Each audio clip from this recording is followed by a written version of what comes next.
Our next opponent coming out in the black belt division, in the blue corner, put your hands together for Pierre Loarte.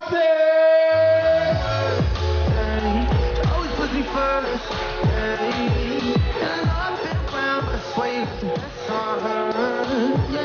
Pierre Loarte, 40 years of age, has been training Brazilian Jiu-Jitsu for the last 12 years, originally from Lima, Peru. Now hailing out of the great city of Houston, Pierre Loarte, ready for action.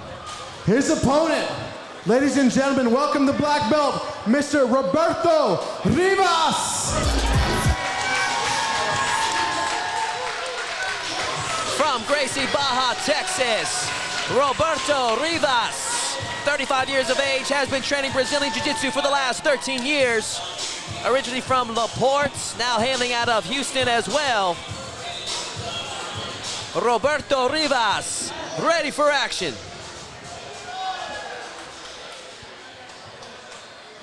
Referee Daniel Galvao in charge of this matchup. Should be another technical masterpiece, Scott. Pierre, as soon as they touch hands, he grabs sleeve collar and pulls guard. Pierre on bottom, Roberto Rivas on top. For those of you at home watching. Oh, look at the display of power from Rivas. Pierre locking up a triangle. Ooh-wee. He'll feel that in his lower back tomorrow morning. Right now, he's got all that adrenaline pumping.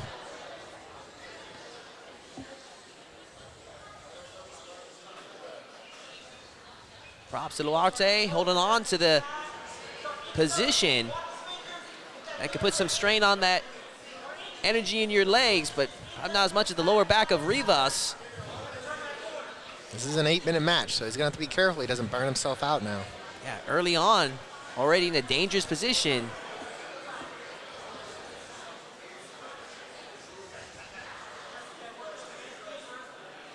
It's a funky modified triangle attempt. Rivas trying to be careful not to give Loarte the opportunity to lock up that arm and pull it in for the triangle.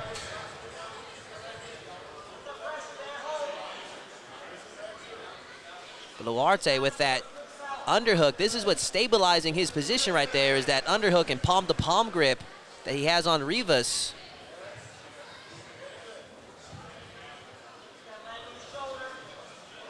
This position a lot of times ends up being a stalemate because that underhook that Loarte has is very dangerous. So if Rivas lets go with that arm, Loarte's gonna be able to pull it through and attack a deep triangle. Yeah, we've been talking earlier tonight about, you know, the differences between the gi competition and no gi competition, other than the obvious. And especially with the gi, it's a game of patience. You can't rush it at the high level. Right now, Rivas is doing a really good job in staying patient. Otherwise, he's going to put himself in a bad spot with Loarte. 6 minutes. Can't see it from the angle at home, but that underhook that Loarte has, he's transitioning. He's putting some pressure on the shoulder there. It's kind of a modified Kimura, the way he has it. The angle that you're seeing at home doesn't do justice, but we're seeing from the opposite. Oh, another display of power from Rivas, Scott. Can you do that? I mean, I could, but Rivas is dripping sweat now. So you can tell his output is really high. So he's gonna have to be careful. Oh, and finally Loarte lets go of that grip, and that opens up the opportunity for Rivas to look to pass the side control. Classic stack pass, Scott. Loarte's still with that collar grip. That can be dangerous. That's what's stopping Rivas from getting that full side control position, is that grip right there you see on the collar, and he lets go of it. Rivas look to transition to side control now. That pant grip that Rivas has is killing Loarte. That's a good grip to have, is right up on the pants. That's the subtle details that you were talking earlier that can be the difference between having the position or not. And Rivas, with that pant grip, able to secure the side control. Looking to go north-south, spins to the far side. And though they're not competing for points, to have that side control, that will open up opportunities for Rivas to work for submission. That's why that's so important if you're watching at home.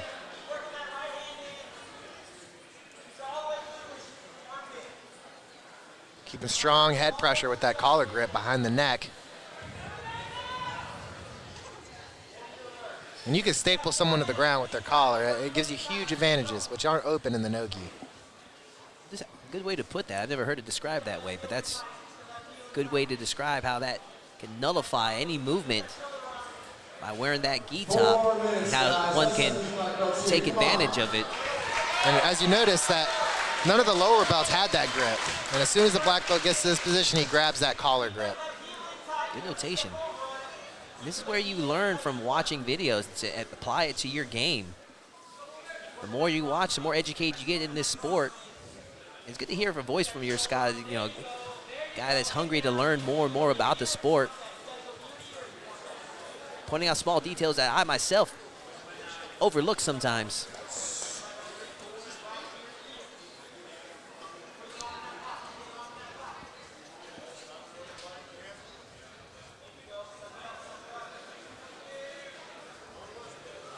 Rivas with good isolation on that head and arm right there, causing a lot of pain for Loarte. It's going to be hard for him to breathe, hard for him to really react when he can't see and having a hard time breathing. Yeah, you can see that from our angle. You can see the sweat dripping off the face of Rivas. Can't see anything with Loarte, though. He is buried. Yeah, Loarte right now, he's buried in that head and arm trap position. He has an arm in between himself, or actually a hand on the other side between himself and Rivas. That's giving him a little bit of space, but it's still a tough spot there. He's able to kind of bump his way out of it just now, where he's no longer in that head and arm, but still giving up that side control position. Go ahead, Scott, sorry. You know, Rivas is doing a good job cooking his opponent, like taking his time, not moving too quick, and he actually has Loarte's elbow up high, right? Loarte's going to want that elbow tucked in between that waist there so he can kind of create a frame, but Rivas is doing a good job cooking him and keeping his elbows up and keeping the pressure on Loarte's face here. You got 2 minutes to work, guys. 2 minutes.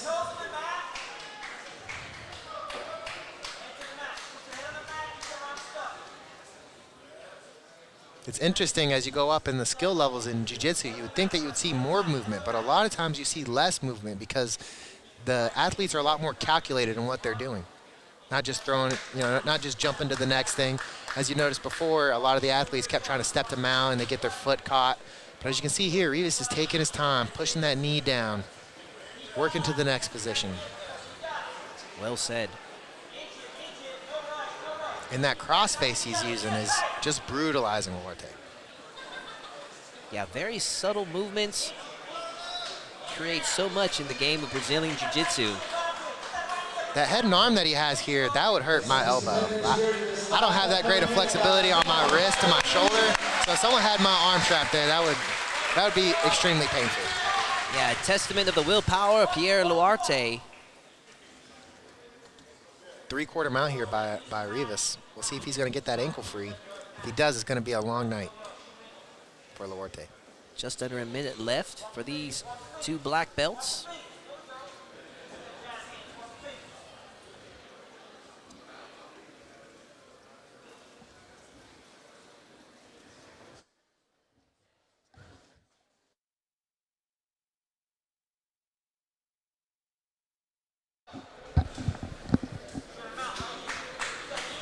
Short time left. Rivas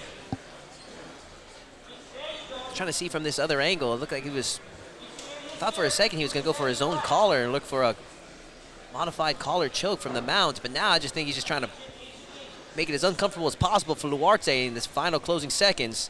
Looking for a sleeve. And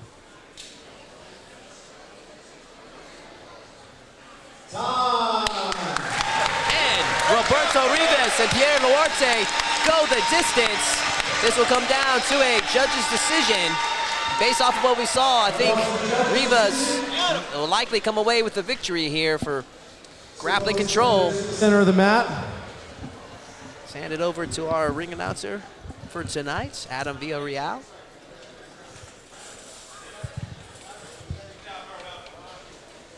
Let's put your hands together for your winner, Roberto Rivas! And Roberto Roberto Rivas earns the victory here tonight over the double tough Pierre Loarte. Bring home the victory to Gracie, Baja, Texas.